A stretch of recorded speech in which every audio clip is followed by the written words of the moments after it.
Exercise 1. In its simplest form, apparent movement can be reduced to two events. First one appears, then the other, their combined appearance yielding the appearance of movement. Of course, a number of variables, like the brightness of the images and their form, will determine if movement will actually be perceived by the observer. No apparatus whatever is needed to illustrate this simplest case. Your own two eyes will do. Because the eyes are separated by a distance of about 2.5 inches, it follows as a consequence of geometry that the images formed on the two retinas of those two eyes will differ slightly from one another in most circumstances. To see apparent movement at work, hold your finger up about 2 feet in front of your eyes while staring at a distant object. Quickly blink one eye, then the other, paying attention as you do to the appearance of the nearby finger. What you will see is not the rapid juxtaposition of two separate and slightly different images, but a single image that will appear to move in jerky fashion from side to side. Somehow, the successive images have been integrated into a fluid sequence of movement, rather than seen as independent, alternating events. Exercise 2. The idea of virtue as an aspect of character that cannot be completely or adequately described in the abstract lends itself to stories of heroic deeds. To undertake a series of actions to achieve an end that is recognized as good is the stuff of stories from Greek myths to contemporary movies to children's adventures. Television has provided an excellent vehicle for the demonstration of heroic action because it can summarize action and outcome through narrative structure, while heavily dramatizing the action and its effects. Whether it is the fantastical character of Doctor Who on children's television or the brave and adventurous members of the Spooks team, heroes act in the interest of others, often taking risks to realize the happiness of others. It is argued that virtue is relative to the culture in which it is recognized. The shared approval of a behavior within a society is what defines a virtue. We are shown the operation of reflective thought. The reasons for action are often set out clearly in the script, and we see the happiness achieved by the beneficiaries, and, as importantly, the happiness of the hero in having acted with virtue. Exercise 3. While we often carefully monitor what is said to achieve the desired effect, how we are saying it may escape censor, such that the reality of the situation is leaked despite our best efforts. In other words, nonverbal communication can be thought of as a more truthful form of communication through the insights that it affords into what may lie behind the verbal message. This is the window on the soul assumption. It is only true to a point, even in the case of facial expressions. It would be wrong to assume a simple, direct and unerring cause-effect relationship with underlying emotional states. Certain facial displays are regulated in keeping with the social context, making them more or less likely to be exhibited, perhaps in exaggerated form. Social intentions and motives can be at the root of such expressions rather than blind emotional states. Skilled interactors can learn to control what their bodies say as well as the messages sent in words.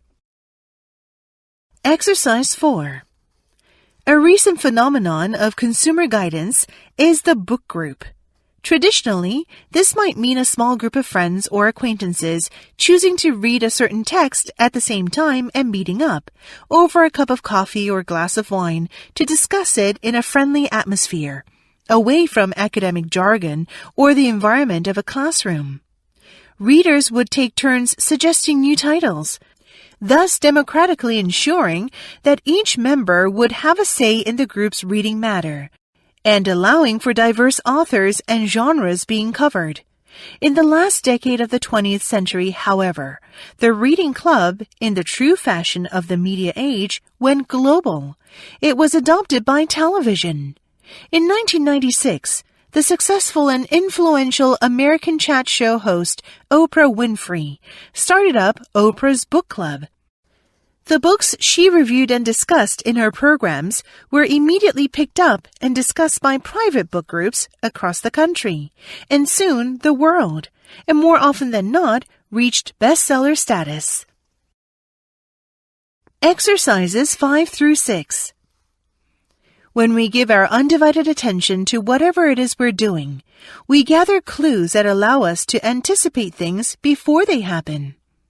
When we notice occasional irregular brake lights from a car in front of us, that prepares us to think that sooner or later, this driver is going to lock up those brakes and trigger the usual cascade of skid marks and curse words.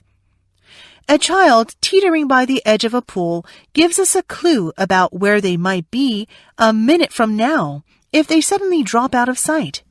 But while we're switching our attention between tasks, we don't see some of these little details, and we lose the clues that they offer. And without them, when trouble pops up in front of us, it often seems like the unexpected came out of nowhere. When we switch our attention between two things, we're not just short on information. We too often end up short on time to react. Is a confused driver really going to wait until we're finished with our text to slam on his brakes? When we look up, chances are that disaster is already going to be in progress. In time-critical situations, our attempts to pay attention to more than one thing at once often leaves us at the limits of what we call biological time, that minimum amount of time that a human brain needs to mentally sort out a situation and set limbs in motion. But there are even more problems with trying to switch our attention back and forth between two tasks. When we look away from one task, like a phone, and back to the other task, like driving, we assume that we're back and our attention is now fully directed at the out-the-window scene. Unfortunately, it isn't. It seems that there is a sort of hangover effect when we switch between tasks. That is, returning our attention to a task isn't instant. It takes us a while to get going again. Exercise 7. From the 17th century to the beginning of the 20th century, most people in Western society considered that ill health was something that just happened to someone, and that there was very little that could be done in terms of protecting against it. Once they were ill, it was argued, people simply expected to seek medical care in order to be cured. Unfortunately, medicine was not always able to help them. In fact, the leading causes of death during this period were the acute, i.e., sudden onset, infectious diseases such as influenza, pneumonia, and tuberculosis.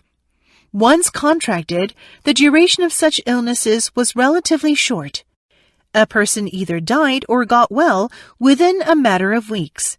People also felt little responsibility for contracting these illnesses because they believed that it was impossible to avoid them. Some believed that their illness was the work of evil forces or divine intervention. Exercise 8. In the absence of public policy to reduce pollution, markets will overproduce goods or services associated with pollution because the producer does not pay the full cost of its inputs. If the factory owner doesn't need to pay for the costs of the carbon dioxide added to the atmosphere from burning coal, then he will make decisions about how much coal to burn relying on an artificially low coal price. The price is artificially low because it does not reflect the damages from the carbon dioxide emissions flowing from the factory's smokestack. If the price reflected the true social cost of burning coal, then the factory would likely burn less coal. Time and again, coal has proven to be an affordable energy source that keeps energy prices down while being resistant to the swings of volatile energy markets. The higher price of coal provides the right incentive to factory managers to fine-tune their equipment to reduce energy consumption, buy more energy-efficient machines, and otherwise cut down on its coal consumption. Exercise 9. It is important that you recognize the motivational characteristics associated with failure-avoiding athletes so you do not misdiagnose their motivational problems. On the surface, failure-avoiding athletes appear not to care, but in reality, they care deeply. It's not that they lack motivation, they are just motivated differently, hoping to avoid failure rather than striving for success. Some coaches try to motivate failure avoiders by arranging success experiences, figuring that consistent success should help these athletes develop the qualities of success seekers. However, they often find that failure avoiders reject success. Rather than internalizing success, failure avoiders discount good performances, believing that they got lucky or their opponent was having an off day, or some other external explanation. As a result, success does not provide them with positive feelings of accomplishment, nor does it raise their confidence in their ability to succeed again in the future. Thus, success has little impact on their confidence or motivation because they discount it. Exercise 10. One of the oldest examples of early democracy comes from ancient Mesopotamia during the 3rd and 2nd millennia BCE. In 1943, a Danish Assyriologist named Thorkild Jacobsen asserted that governance by assemblies was common in Mesopotamia before centralizing rulers destroyed this pattern. Jacobsen had no direct evidence to back up this claim, so he referred to the Epic of Gilgamesh, in which a discussion took place between King Gilgamesh and a council of elders. It is said that Gilgamesh sought popular support in a conflict with King Aga of Kish. To obtain this support, he made a case to the elders of the city of Uruk, who then considered this question in their assembly. They agreed to provide their support, and of Gilgamesh, we are told that he rejoiced and his liver was made bright. Even if there wasn't a popular referendum on resistance against Kish, the situation described here is considerably more democratic than if Gilgamesh had tried to rule by fear and force. The big problem is that we do not know whether things actually happened this way. Gilgamesh himself may have not even existed. Exercises 11 through 12. Across most of history, the magnitude of the importance humans attached to what they saw in the skies was fully matched by the magnitude of their ignorance about the real character of what they were seeing and about the actual lines of influence sky patterns exerted upon their affairs. How this ignorance came to be dispelled by the accumulation of accurate scientific knowledge is the story of modern astronomy. Early modern revolutions in knowledge about the heavens played a pivotal role in the emergence of science-based technological civilization. And for astronomy, as with so many domains of human life, the rise of this civilization has been revolutionary. Among the modern natural sciences, astronomy has no rival in terms of the magnitude or ultimate significance of its discoveries.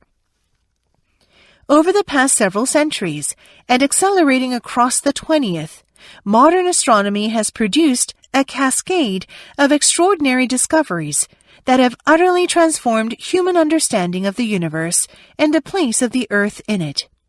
What sets modern astronomy apart from its predecessors is surely not the mental ability of its practitioners, but rather the capabilities of its instruments. Starting with a small homemade telescope that Galileo first pointed into the sky and extending to contemporary telescopes that are the size of large buildings, the possibilities and pace of astronomical scientific advance have been tightly coupled with advances in instrumentation made possible by modern technology.